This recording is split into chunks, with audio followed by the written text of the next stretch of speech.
So I wanted to show you guys what we do use for the business. These are calendars that I printed, free printable calendars that I laminated, so then we could just use dry erase markers. We do it by quarter, so then me and Jay can see what's due and what's coming up, any events, anything like that. She can just come in here and see what's going on with the business. So that's one thing we did. One of the other things I wanted to show you guys is our Kanban board. This is just a white, it's got like a plasticky fill on it. And what I'm doing right now is I'm laminating. I cut white Post-its because we don't really use the white Post-its, so I cut them in half. And then I use a marker to mark the colors that correspond with our different areas. And then we laminate them, and then we can write on them and move them around, and then we're not buying massive amounts of sticky notes. So these were already things that we had here that we're not using. I could have used copy paper, but I figured the white sticky notes could just end up being used, and I don't have to worry about them shifting around while I'm laminating. So that's what we're in the process of doing right now, so we don't have to use so many sticky notes anymore. So you can kind of see my big mess.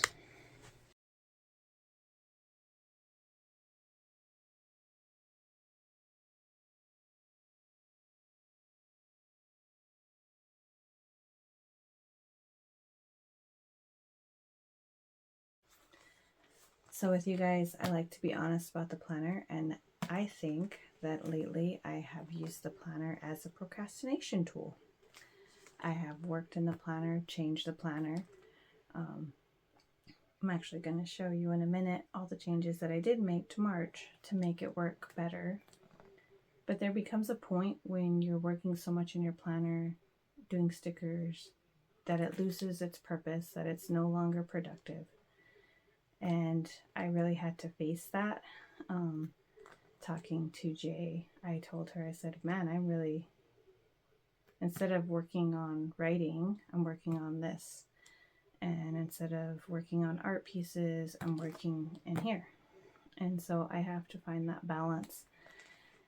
So I have a new system that I created that I think is going to help me, along with the different things I showed you, the Kanban board, with our calendars, with the plot board.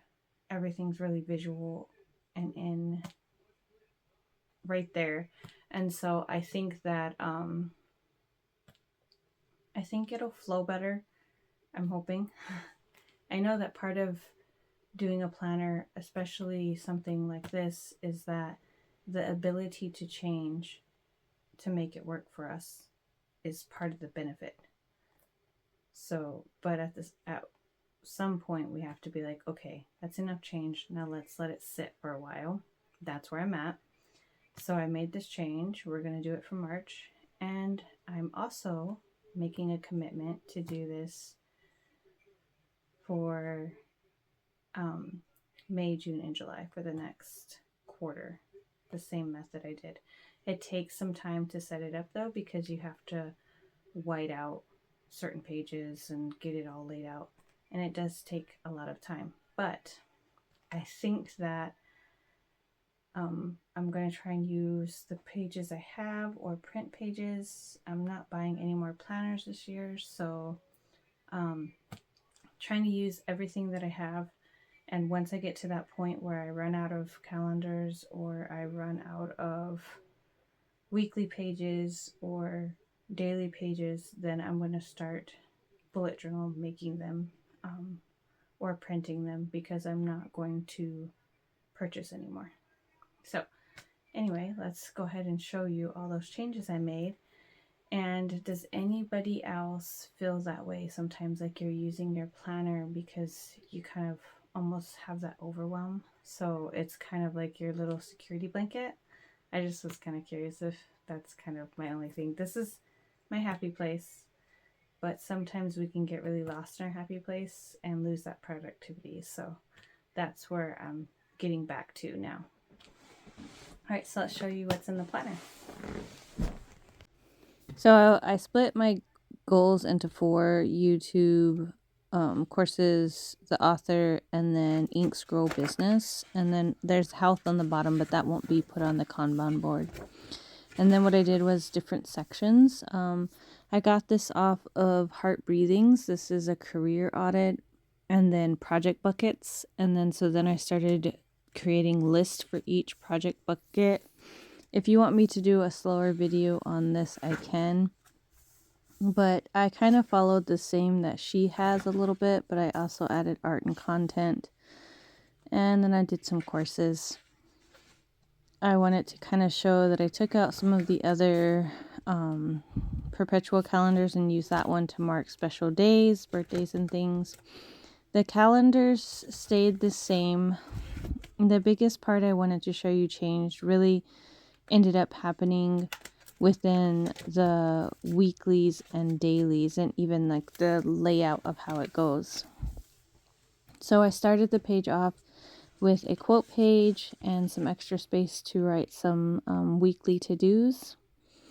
If I wanted to, the biggest part was the 3 goals on the left-hand side, and then some other tasks that I want to add. If I wanted to use the habit tracker, I could.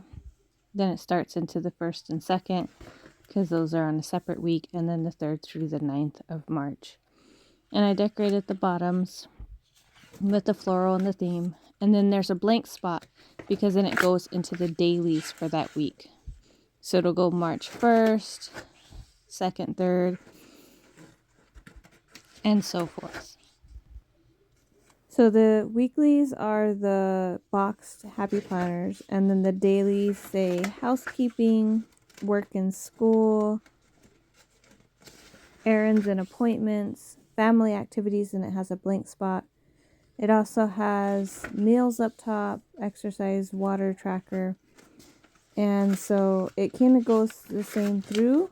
Try to do a separation, and there are some blank pages. That's the part I'm trying to still figure out what I'm going to use those blank pages for. But and the daily pages, I might change the sections for like housekeeping, work and school, errands and appointments, just because I think I might want to. I'm thinking of using the daily pages as breaking down my goals for the week into even more finer detail tasks, so the task can get completed. Once I figure out the blank pages and the flow a little bit better, I think it is going to work really great. Having the days right after the weeks is going to work really well. And I hope this gave you guys some ideals for how your planner can look. Have a great day.